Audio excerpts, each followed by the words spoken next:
Olá, sejam muito bem-vindos a mais um episódio do Voz em Foco, o podcast da Phonitrack para você que, assim como nós, é apaixonado pelo que as pessoas têm a nos falar. Eu sou o Matheus, sou do time de marketing aqui da Phonitrack, e quem eu trouxe para conversar com os nossos convidados de hoje é a Fernanda. Tudo bem, Fer? Oi, Matheus, tudo bem? Olá, pessoal. Sou a Fernanda Fabian, sou Head de Marketing da Phonitrack e hoje nós estamos com dois convidados aqui. Eles estão remotos com a gente, mas a conversa com certeza vai ser muito boa. O nosso primeiro convidado é o Fernando Steller. Ele é fundador e ex-CEO da D1, um SaaS de orquestração de jornadas digitais que fez o IPO na Nasdaq junto à Zenvia. Ele também é empreendedor e embaixador da Endeavor. Ele é cofundador e CEO da TheLand. Oi, Fernando, tudo bem? Olá, pessoal. Prazer estar aqui com vocês e bater esse papo aqui sobre marketing, vendas, inteligência artificial. Estou bastante empolgado. Obrigado pelo convite. Que bom, a gente que agradece a tua presença.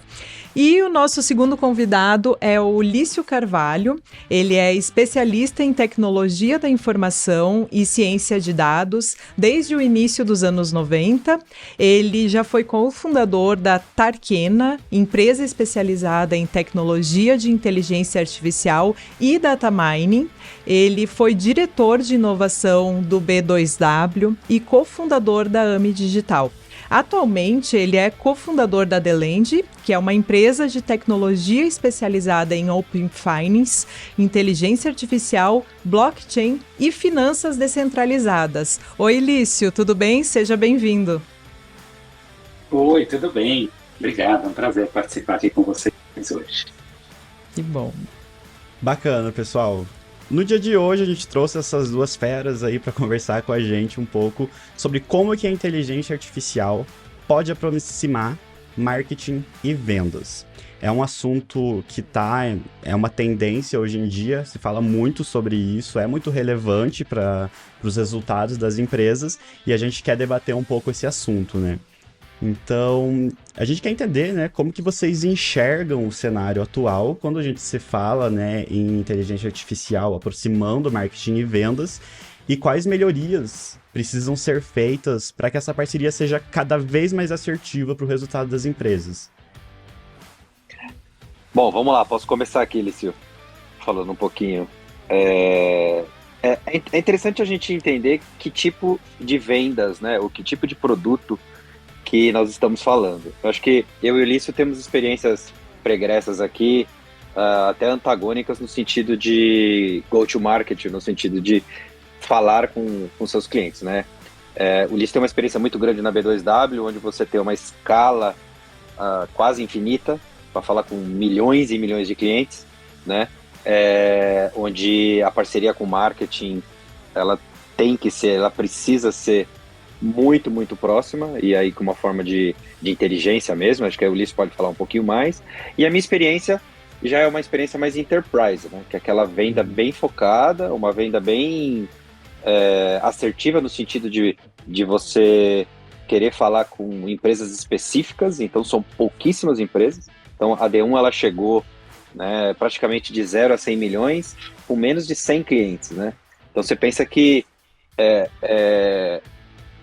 são poucos clientes onde você precisa falar com cada um deles, né? Então, são experiências bem diferentes. No caso de Enterprise, onde eu posso falar um pouquinho mais, depois o Ulisses fala um pouco da experiência dele de B2W, a parceria com marketing e vendas, ela tem que ser bem próxima, né, como sempre, mas ela tende a ser até dentro da mesma estrutura / mesma pessoa, às vezes. Né? Nós tínhamos a figura do CRO, que é o Chief Revenue, né? O cara que cuida de receita praticamente, né? E ele tinha na estratégia dele, no budget dele, o marketing e vendas. Então ele cuidava da estrutura comercial, né? Onde é uma equipe também não tão grande assim, né? Sei lá, uma dezenas de pessoas ali para cuidar de também menos de umas centenas de clientes, né? E as estratégias de marketing estavam com ele também, onde a gente vem muito para aquele marketing conhecido como ABM, que é o Account Based Marketing, né? onde Isso. você tem ali uma dezena de clientes para atacar e você faz um drill down ali nesses 10 clientes. Então, vou dar um exemplo muito próximo nosso, que era mercado segurador. Alguém sabe quantas seguradoras tem no Brasil? Tem pouquíssimas seguradoras no Brasil, né? Sim. Você não tem uma centena de seguradoras. Se você quiser pegar as top 10, você está praticamente falando com 80% do mercado. Então, o IBM começa por aí, né? É uma lista muito enxuta, porém são empresas muito grandes, muito complexas de entrar. E aí a estratégia entre começar a entender quais são cada um desses clientes e qual é a estratégia que nós vamos, né, que vendas daí vai fazer para penetrar nesses clientes, é uma parceria muito, né, às vezes é até a mesma pessoa. Então, no nosso caso, ali era a mesma pessoa. Acho que no caso do B2C ali, de uma venda mais massiva, onde o Lício tem uma experiência maior, aí sim você tem um CMO para um lado, né, Lício? Aí você tem né, os caras que cuidam de produto / vendas do outro. Sim. Exato. Numa estrutura onde você tem milhões de clientes, no nosso caso, na verdade, assim, a gente tinha um lado do B2C que tinha, sei lá, 25, 30 milhões de clientes, e um lado B2B, que são os sellers do marketplace e também os agentes que aceitam o âmbito digital como pagamento, né? Então, os estabelecimentos credenciados, vamos dizer assim, que são clientes também. Sim. Né? E tínhamos aí na ordem de 3 milhões e meio de estabelecimentos associados de alguma forma, ou como aceitadores de pagamento, ou fazendo parte do marketplace. Então, a estratégia comercial, ela passa tanto pelo lado B2C, e aí com um monte de assuntos, né? A área comercial, ela tem que fazer uma continuidade com estratégias de marketing, e para isso a gente precisava de bastante inteligência para conseguir criar essa transição de forma tranquila, né? De você sair de uma estratégia de comunicação, de uma estratégia massiva, depois começar a direcionar para cada um dos consumidores e depois combinar isso com a estratégia comercial para fazer o fechamento das vendas. Isso falando do e-commerce. E falando do marketplace, quando você pensa numa estrutura onde você tem 3 milhões de agentes, a gente tinha que segmentar muito bem esses agentes, né? Então tem contas muito grandes, que aí vai para um caminho muito do que o Fernando falou, né? De corte, de uma venda mais personalizada, com um gerente de vendas, um executivo de contas especializado, né? Uma pessoa especializada nesse nicho. E depois tem uma parte do meio, onde você tem a grande maioria dos estabelecimentos, né? E aí você tem que atender todos eles, passando uma imagem, passando uma experiência de que estão únicos, que são bem atendidos, de que tem um canal exclusivo de atendimento, mas na prática tem que ter muita tecnologia para você conseguir fazer criar esse tipo de experiência em escala, né? Então, aí é onde o marketing acaba tendo que se aliar muito bem ao time comercial para que a coisa seja fluida, né? Desde os processos de comunicação, de início de jornada, até o fechamento e o acompanhamento, né? A gente separava as estruturas lá em comerciais, em hunting e farming. Então, o time de hunting, ele tinha que trazer o cliente e fazer com que o cliente permanecesse pelo menos até 3 meses dentro da carteira, para daí sim passar para o time de farming. E são perfis comerciais muito diferentes, né? Um perfil muito de closing do negócio, então tinha muita estratégia para trazer os leads, né? Trazer os dados, as informações necessárias para o hunter fazer o closing. E depois a gente tinha uma estratégia de acompanhamento frequente, desenvolvimento desses clientes para apoiar o time de farming que cria, né, o relacionamento do dia a dia, cria aquela experiência contínua no desenvolvimento do parceiro. Né? Uhum. Legal. Agora, acho que complementando, né, por incrível que pareça, a gente ainda vê uma falta de integração e de parceria e de comunicação entre as duas áreas, né? Por mais que às vezes as pessoas pensam que os objetivos são diferentes. E às vezes até né? Às vezes tem micro objetivos ali que não são os mesmos, mas no fundo todo mundo precisa vender mais, né? Essa comunicação eficaz, ela é crucial, mas mesmo assim a gente vê, né? Às vezes falta de comunicação, falta de clareza, prioridade entre equipes, falta de alinhamento. E aí a gente volta para o básico, né? A gente volta para o básico, que é como que uma liderança, como que uma gestão consegue alinhar isso em comunicação clara e constantes, né? Óbvio que você também precisa de plataforma, né? Plataforma de automação, principalmente de marketing e vendas aí, que acaba sendo a cola ali, né, do processo. Porque as pessoas acabam, cada uma indo para um lado, né? Uhum. E aí quando você tem essa cola, que é a automação, que é o sistema, são vários, né? Porque na verdade é um stack de marketing e vendas para resolver, você acaba tendo os objetivos mais alinhados e as métricas, principalmente, né? Porque daí quando todo mundo olha para a mesma métrica e todo mundo percorre a mesma métrica, você consegue chegar num bom resultado. Perfeito esse ponto, Fernando. E, inclusive, eu ia resgatar de uma fala inicial que você trouxe. Na verdade, essa questão de marketing e vendas é uma polêmica antiga, né? Acho que nunca teve fim, nunca vai ter fim. Sempre vai ter essa questão de, mas os times têm que se falar. Criou-se até um termo, né, marketing para isso, para falar a união de sales e marketing.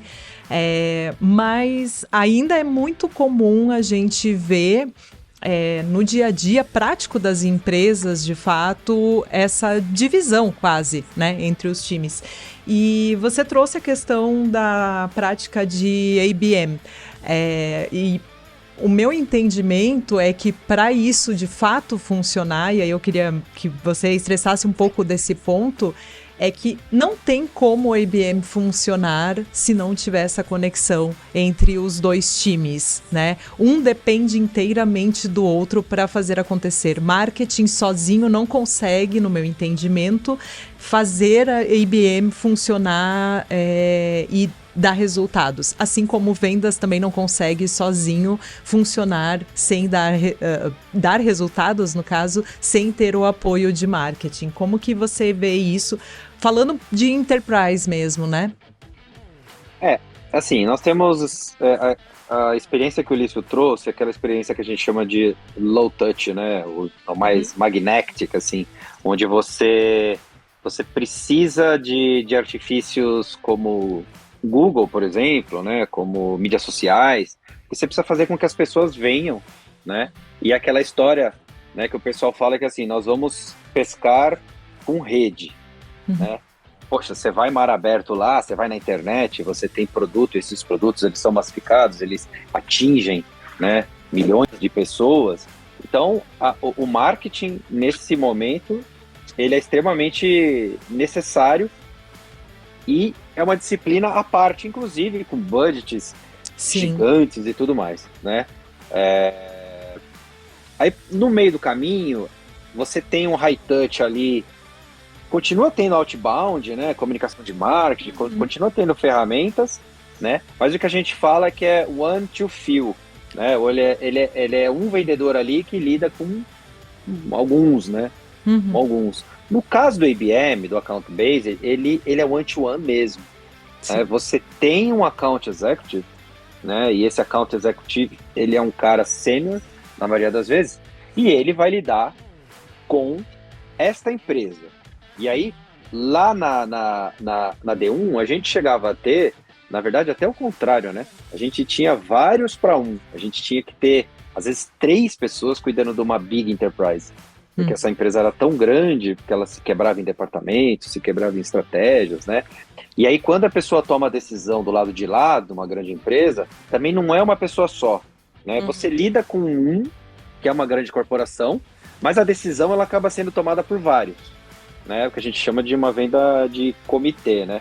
O Gartner fala que é mais ou menos 7 pessoas na média numa enterprise para tomar uma decisão. Porque normalmente você vem com budget, né, para vender para uma enterprise, você não vai vender ticket pequeno, senão o CAC ali não compensa, né? Então normalmente quando vende para enterprise você tem um ticket alto, quer seja porque o produto ele é um produto que vai atingir muitos seats, muitas licenças, né, e vai ter um orçamento anual maior, e as enterprises na maioria das vezes querem um composto de serviço, né? Eles querem, poxa, eu não tenho gente, eu não tenho, assim, meu time está tomado, então vocês vêm aqui e implementam para mim, né? Então você faz uma proposta ali que é um híbrido entre software e serviço, acaba sendo uma proposta de valores altos, assim, né? Principalmente para SaaS, para subscrição, e eu não estou falando só de startup que vai tentar vender, eu estou falando de Salesforce, de todas as empresas, né, você não vê ticket pequeno vendendo para uma enterprise, mesmo porque o CAC ali, a relação do Lifetime Value versus esse CAC não se pagaria, né? Então você vê esses tickets maiores, o que compensa, e aí você tem uma pessoa sênior ou um time atingindo a empresa. E aí a diferença que eu falei lá na frente, né, que é um pouco da experiência que o Lício trouxe de B2W. Poxa, você tem milhões de clientes, então você vai jogar a rede e ver o que vem. O que a gente fala é que a gente pesca no ABM com um arpão mesmo, né? Ali, só você e o cliente, você vai pegar um peixão.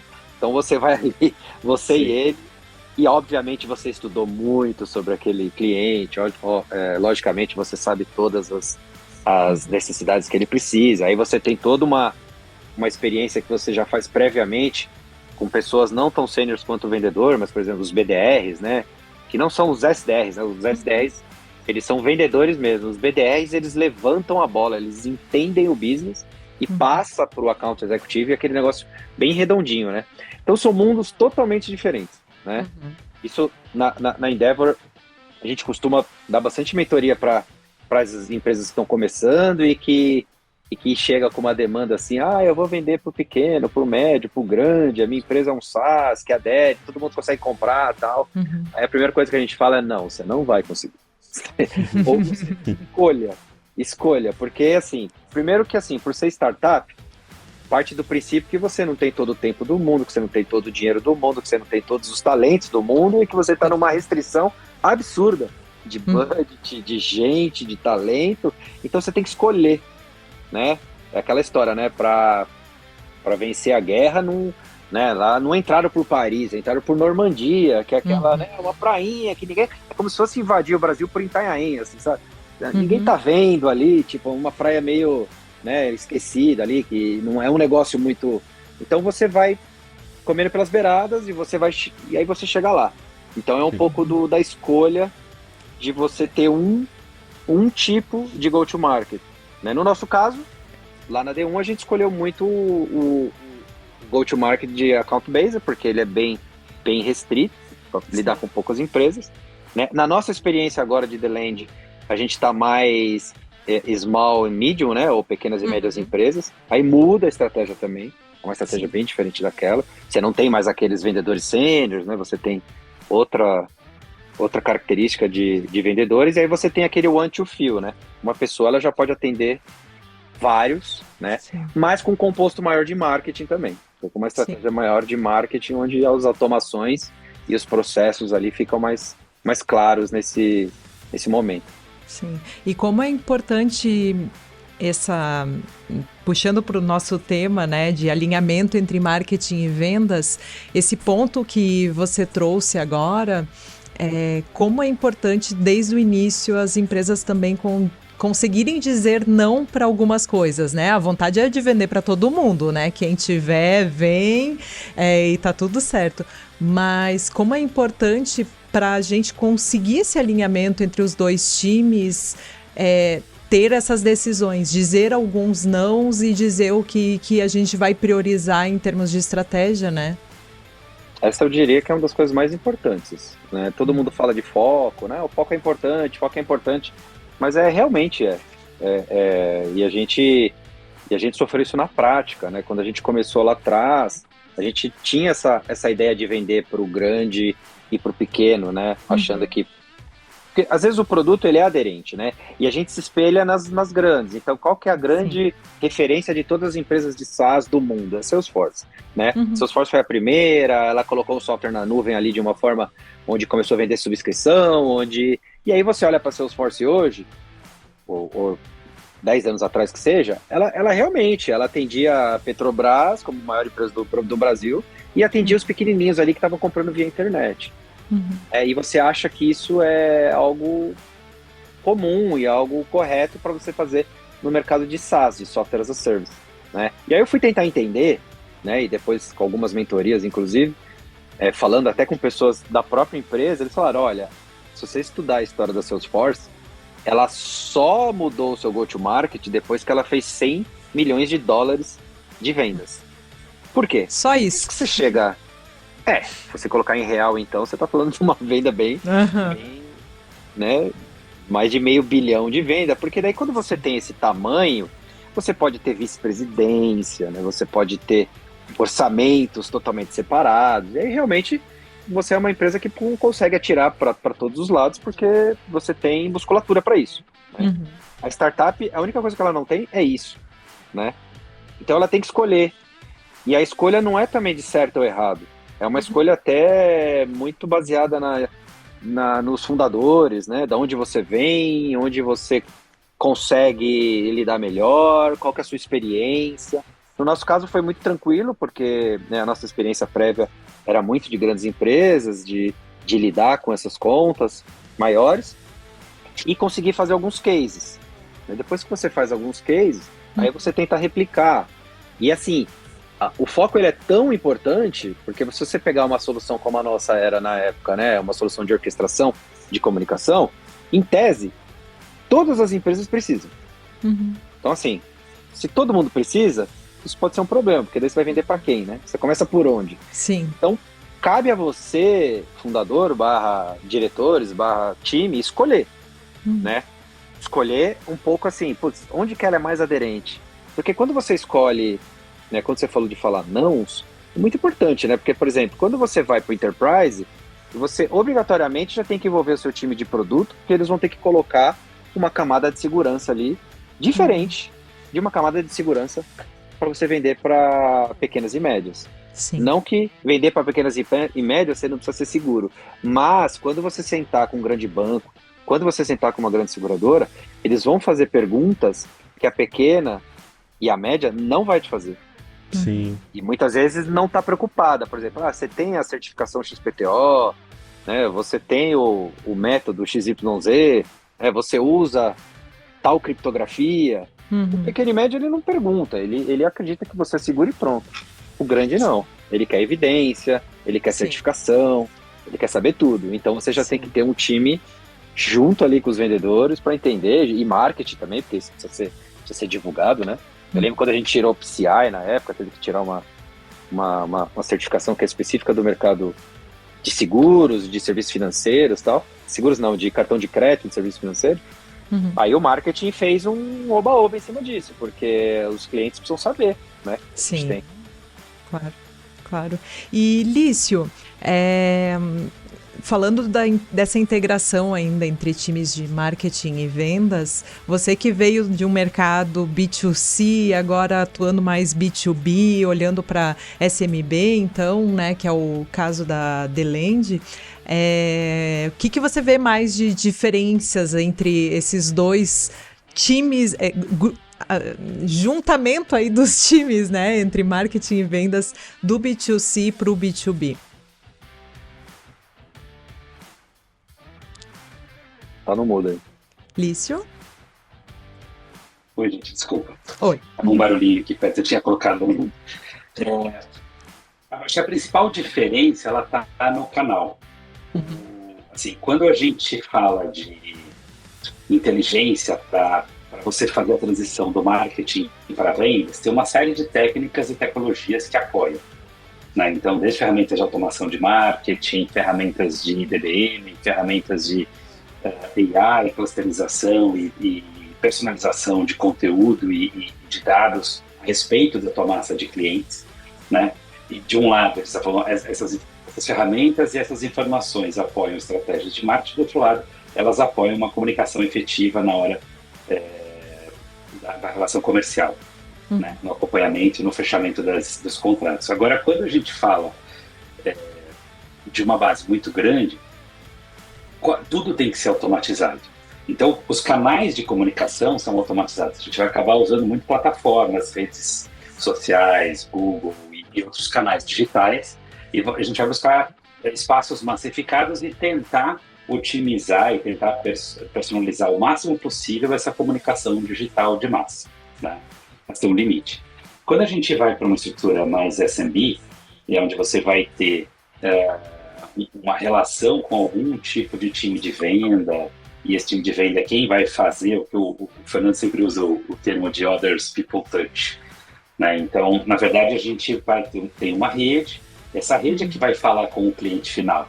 Então eu preciso instrumentar essa rede. Aí vira um negócio muito mais de você trazer a informação, mastigar, direcionar, né, mastigar bem a informação, deixar ela bem direcionada para que esse time possa atuar sem ter que ficar fazendo muito research, né, por conta própria, até porque não é um time que tem essa característica, né? É um time mais de campo mesmo, que vai para fechar negócios, que vai para a rua e passar de cliente em cliente fazendo ativações, né? Então, mesmo que seja por telefone, digo na rua, mas assim, telefone, canais digitais, WhatsApp, integrações, canais de comunicação digital, quer dizer, tudo isso, mas feito de pessoa entre pessoa, não é ferramenta, né? A ferramenta, ela está como meio ali, ela não é o fim, ela não executa a operação, né? Ela auxilia. Então, acho que essa grande mudança de canal, né? De você sair de uma estrutura onde você automatiza absolutamente tudo, e não se preocupa com quem vai fazer o delivery, porque o delivery é feito por uma ferramenta. Nesse caso, que você tem uma pessoa interagindo, é importante você resumir bem a informação para que essa pessoa possa, de fato, trabalhar e interagir com essa informação, trazer feedbacks, trazer anotações, trazer interferências, até para a gente conseguir melhorar a próxima interação, né? Então, acho que essa é a grande mudança, eu acho que de um time B2C puro para nesse modelo que a gente está hoje, que é mais B2B2C. Bacana, muito interessante, já que a gente falou aí um pouco sobre tecnologias aí também, e se tratando especificamente agora de inteligência artificial, como que vocês enxergam a forma como a IA ela pode ajudar nesse processo de aproximação entre vendas e marketing? De que forma vocês acham que isso é possível? Olha, existem 3 formas básicas, assim, que já é feito há um bom tempo e as coisas só estão evoluindo. Primeiro, análise de dados, né? Depois, automação de processo. E depois, análise preditiva. Eu acho que esses 3 pontos, eles já existem. Eu e o Lício estamos aqui como testemunha de mais de uma década trabalhando junto, inclusive, porque a Tarkena, que é a empresa que ele fundou, era parceira da D1, e quando as grandes seguradoras procuravam a gente e falavam o seguinte: olha, eu tenho aqui 10 milhões de clientes e eu preciso fazer uma inteligência usando a sua plataforma de orquestração de comunicação para vender só para 30 mil. Ou seja, você tem 10 milhões de clientes, eu preciso achar 30 mil aí dentro. É o tipo de coisa que você não faz o que a gente chama na força bruta, né? O que é fazer na força bruta? Cara, pega uma lista de 10 milhões de clientes e sai ligando. Primeiro que se você começar em janeiro, chegou dezembro, você não terminou de ligar para daquele mês, e todo mês vem lista nova. Sim. Né? Porque é muito grande. Então, por exemplo, empresas como a Tarkena, na época, que era uma empresa já que, como o Lício colocou lá na descrição dele, né, lidava com data mining, e a evolução do data mining, esse mundo de machine learning e inteligência artificial, que é o que tem hoje, porque na época a gente chamava data mining porque você não tinha um composto de fundo chamado Big Data, né? Você tinha grandes registros de dados, mas você não tinha uma computação distribuída, uma computação, né, toda, vamos dizer assim, distribuída mesmo, né, e paralelizada ali, para você conseguir eficiência no processo. Então as coisas eram feitas mais manual ali, tailor-made e tal, né? Fast forward ali 15 anos, no que nós estamos hoje, né? Eu acho que o que a gente tem que falar de tecnologia, justamente para esses 2 departamentos, marketing e vendas, análise de dados, automação de processo e análise preditiva. E aí, num nível extremamente diferenciado, né?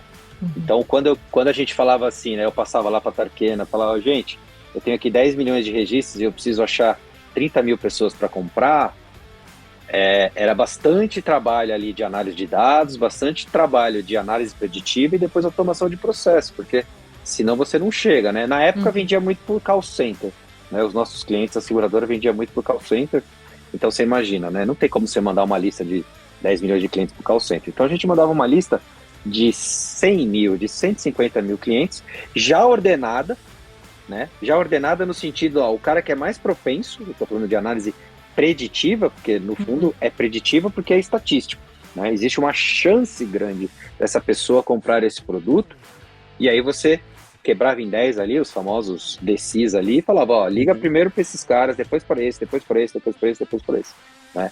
E automação no sentido de chegar no discador e conseguir ter uma inteligência, né, para saber, porque você tem o score do... Isso vai falar, eu tô falando na área dele aqui, mas ele vai dar uma aula depois. Você tem o score do contato. O que é o score do contato? Aquele cara, ele é propenso à compra, mas ele atende o telefone? Ele abre e-mail? Então não adianta, né?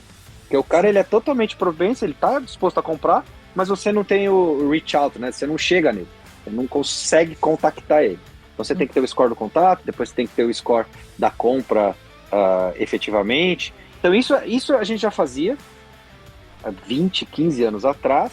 O que acontece que hoje é que exponencializou de uma forma absurda, né? Exponencializou de uma forma onde a AI, e aí a gente não falou ainda nem de chat GPT, né? Mas eles conseguem, inclusive, colocar o conteúdo perfeito, personalizado, com imagem e com tudo, no flow de comunicação. E o flow de comunicação que a gente falava lá atrás, que era um call center, hoje ele é totalmente multifacetado, hoje ele é totalmente multicanal, tanto outbound quanto inbound, né? Tanto do cara acessando, navegando no Facebook, navegando no Instagram, navegando no Google, né? Vendo TV, ou seja, de alguma forma ele está sendo impactado ali de alguma mensagem que está com muita AI por trás, né? De um nível absurdo, assim, de volume de dados, inclusive os dados que você consegue ter e a forma que você vai contactá-los. É o seguinte, quando a gente fala, o Fernando falou bem aqui dessa questão da computação distribuída. Quando a gente realmente fazia essas técnicas de data mining, matematicamente, elas são assuntos antigos, né? Sim. Ou seja, não tem uma matemática nova. O que evoluiu muito nos últimos anos é a capacidade da gente usar essa matemática em larga escala, né? E para usar essa matemática em larga escala, a gente fala de Big Data e de grandes volumes de dados processando essas informações o mais em tempo real possível, né? Então, o que na época para a gente era uma coisa muito importante era a questão cultural das pessoas, né? Isso é uma coisa que ainda existe até hoje. O que significa? A gente criava aquelas listas todas, a gente criava ordenação, a gente dizia assim, olha, fale sobre este produto com este cliente, né? E tinha uma acurácia muito alta nesses modelos. Se você seguisse à risca essa estratégia, o resultado era palpável. A gente lembra muito bem, os clientes gostavam bastante do resultado das operações. Mas sempre existia uma inércia das pessoas trazendo o que elas acham que sabem, né, do dia a dia, o conhecimento tácito, de alguma forma, né? O cliente não gosta de ser tratado assim, o cliente não gosta de receber a mensagem assim, esse cliente não vai gostar desse produto. E em São Paulo, quando é 5 da tarde, as pessoas estão no trânsito, então elas não vão atender a gente. Tem uma série de conhecimentos, alguns são verdade, outros não, mas eles não são mensurados, né? Então tinha uma questão de resistência cultural entre você, de fato, partir daquilo que a gente tinha estudado, criado modelos, identificado, e fazer com que as pessoas usassem essa informação de maneira direta, sem colocar sua própria interpretação em cima dos dados, né? Sim.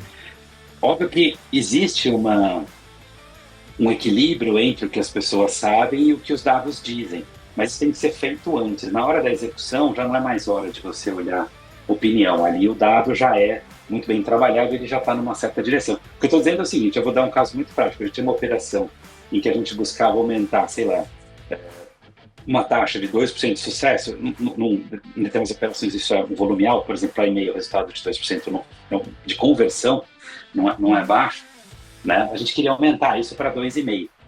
Quando as pessoas entravam, por exemplo, numa operação lá de call center e elas usavam a nossa inteligência da forma como elas achavam melhor, o resultado da operação era 1,7. Quando a gente tirou essa liberdade e colocou no discador da operação a ordenação dos clientes, a pessoa não podia mais tomar decisões ali na última hora, né? Ela tinha que tomar a decisão antes com a gente, na hora de executar era execução pura.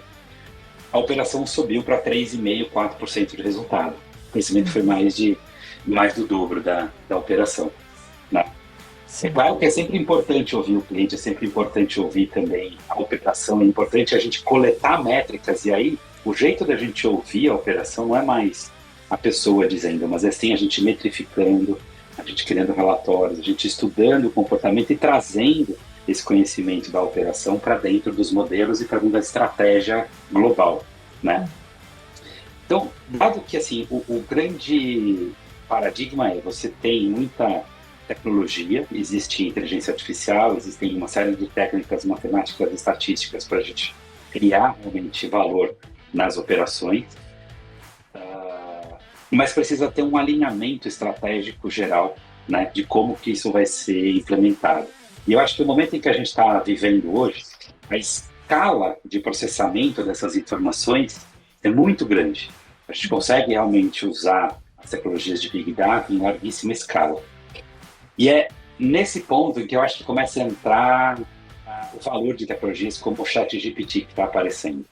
O que ele faz? Ele começa a humanizar um pouco aquilo que é um conhecimento muito técnico, né?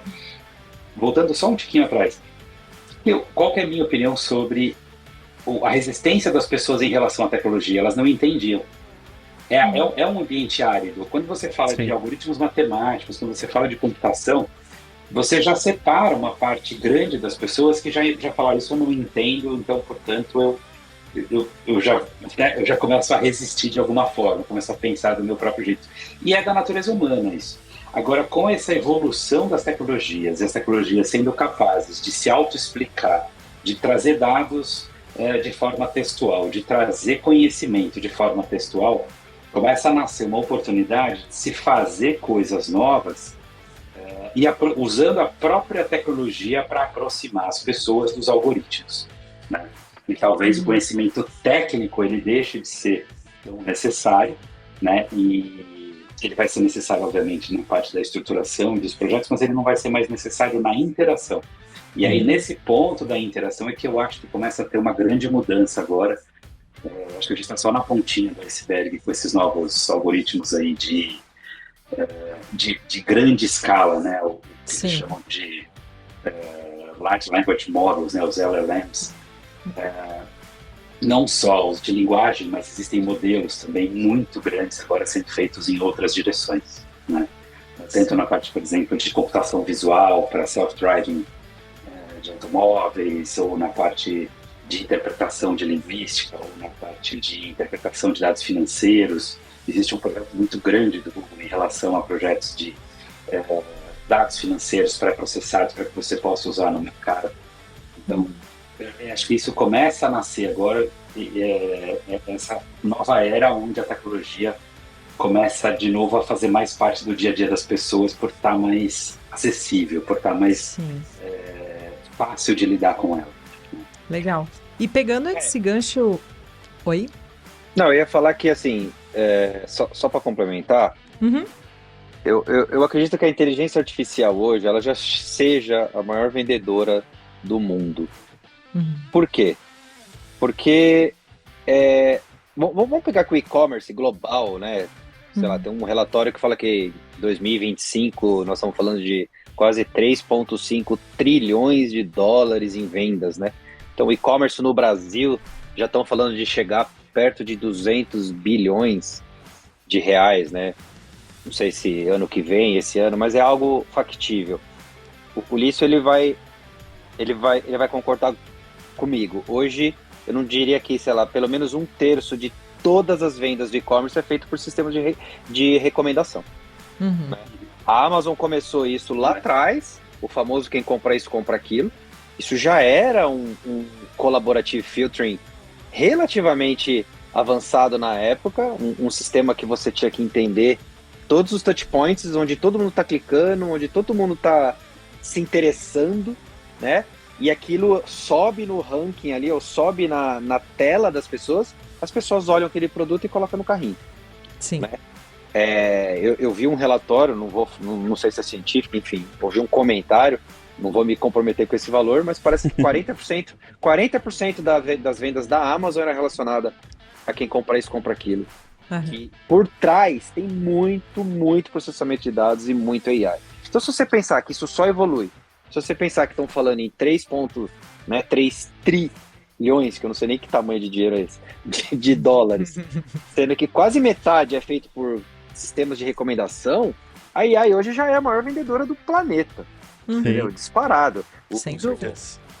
O Lício, ele tem vários cases que ele conta pra gente lá de B2W, né, num volume absurdo de sistemas de recomendação também, onde você vê os touch points para você recomendar um produto, ele chega a milhares, centenas de milhares, porque fala qual browser que a pessoa está usando, de onde que a pessoa está vindo, né, qual que é a entrega daquele produto, quem que é o seller, quem que é o buyer. Então você pega, né, centenas e centenas de milhares de touch points ali para criar um algoritmo em tempo real e oferecer aquele produto para a pessoa, e a pessoa sem querer vai lá e coloca no carrinho, do mesmo jeito que você sem querer vai lá e assiste uma nova série do Netflix, porque aquilo tem um sistema de AI por trás falando para você que acho que você vai se interessar, e realmente ele você sabe vai mais gostar, da gente.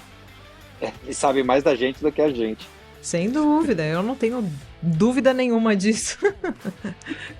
Legal, e a gente já se encaminhando agora para o nosso final, o papo tá muito bom, mas a gente precisa já se encaminhar, né, Matheus? Sim.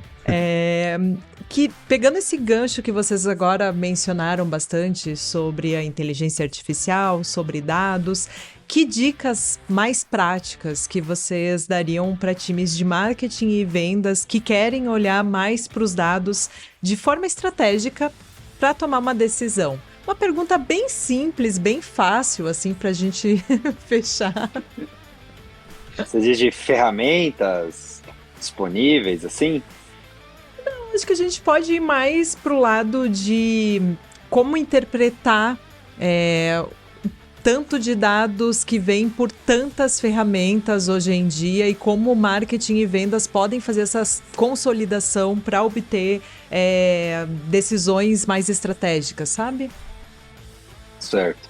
Bom, posso começar aqui falando um pouco disso que o Lício trouxe de que as coisas estão realmente ficando mais fáceis, né? Você vai lá e conversa com o chat GPT e pergunta um monte de coisa, ele te fala um monte de coisa. O próprio Dali, né, que te dá imagens e tudo mais. Assim, a gente não entende e não precisa entender a imensidão da complexidade que é aqueles modelos que estão por trás e que estão dando as coisas pra gente de mão beijada. Tem um artigo recente, relativamente recente da HBR, da Harvard Business Review, que eu recomendo a leitura, depois eu posso mandar o link, mas chama Stop Tinkering with AI, né? Que é pare de improvisar ou pare de brincar. Essa tinkering não tem uma tradução meio correta, mas assim, ele é escrito pelo Davenport, né? Um cara conhecido aí na área de dados e tudo mais. Ele fala o seguinte: é hora de ser all-in, né? E é óbvio que esse artigo ele tá meio direcionado às compradoras, né? Às grandes empresas que começam a brincar ali, vou fazer um negocinho de AI aqui, vou fazer um departamento de AI aqui, vou fazer uma brincadeira aqui. Ele falou, não, para com isso, né? Para de brincar com isso, porque agora a coisa é séria. Se você não tomar suas decisões baseada nesse tipo de inteligência, o seu concorrente vai começar a tomar e você vai perder mercado. E a coisa tá ficando assim, não é mais uma questão de, eu vou começar a brincar com AI aqui. O que traz também uma outra situação, porque apesar da ferramenta facilitar, você não tem tanta gente disponível para conseguir fazer as perguntas certas, conseguir automatizar de forma certa. Então, existe um gap de talento aí também. Né? A gente se preocupou no D0 ali da The Land, né? Começando a empresa, em ter essa cultura data-driven, em trazer pessoas da área, obviamente, né? Temos o privilégio de ter o Lício como CTO da companhia, que consegue montar time, consegue entender e traz essa cultura data-driven lá para dentro, e a gente, desde o primeiro dia ali, já respira dados, já pensa dados e só vai pensar dessa forma, né? Agora todo mundo vai ter que fazer essa transição, o que não é tão simples, mas tem que fazer, né? Então o artigo lá ele é interessante, que eu lembro daquela frase do Yoda, né? Que é do or do not, there is no try. Tipo assim, não tem que tentar, não tem que ficar brincando, cara, você vai ter que fazer. Sim. E aí vai mudar o mindset de todo mundo. O bom é que as ferramentas estão ajudando cada vez mais, estão ficando mais fáceis, né? Então, a gente falou de ChatGPT, mas tem uma chamada Midjourney, né? Quem já brincou com ela, poxa, faz as imagens ali, faz tipo, as artes que você precisa de uma forma, assim, absurda, que antes você precisava ter um time ali no Photoshop, bom pra caramba, criando. Agora no Midjourney da vida, que é baseada nas tecnologias iguais a do DALL-E, né, que é do OpenAI, que consegue gerar imagem para você, tem o Compose.ai, que escreve, faz copy de texto. O próprio HubSpot, que a gente usa muito o HubSpot, ele lançou agora o ChatSpot, né, que ele usa o GPT-4 por trás e te dá relatórios, te dá um monte de coisa. Então, assim, não tem mais desculpa de falar, não vou brincar com o AI, agora o AI... E é acessível, né?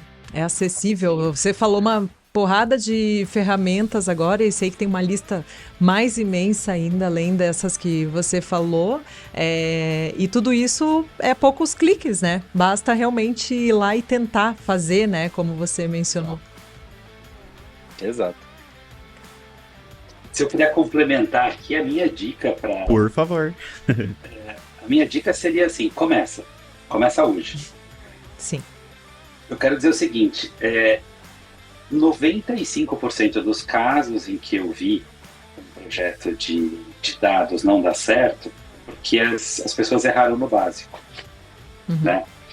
Que é assim, não, deixa eu fazer do meu jeitinho, deixa eu fazer mais ou menos, depois eu arrumo, deixa eu arrumar aqui no meu Excel, depois eu automatizo isso.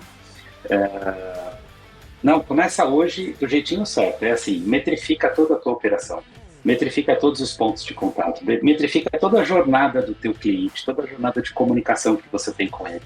Desde o processo de início de funil até depois lá na pontinha, quando você está fazendo já o atendimento, lá na tua ferramenta de saque ou de atendimento ou de suporte, né? Então metrifica a jornada inteira, olha para esses dados, né? E começa a interagir com eles diariamente. Arruma um espaço do tempo do dia para a equipe toda, seja de marketing, seja de branding, seja de equipes comerciais. Arruma um espaço para todo mundo para discutir esses indicadores e olhar esses números todo dia. Como se fosse escovar o dente, sabe? É uma coisa que você faz. Simplesmente está lá, tem hora de fazer e todo dia a gente vai fazer. Sim. Ao fazer isso, você percebe que poucos meses depois, 1, 2, 3 meses depois, o patamar de entendimento das pessoas já vai ser outro. E aí começa a ficar mais fácil a discussão de que ferramenta eu preciso, de como que eu vou evoluir essas informações e de que eu preciso automatizar, né?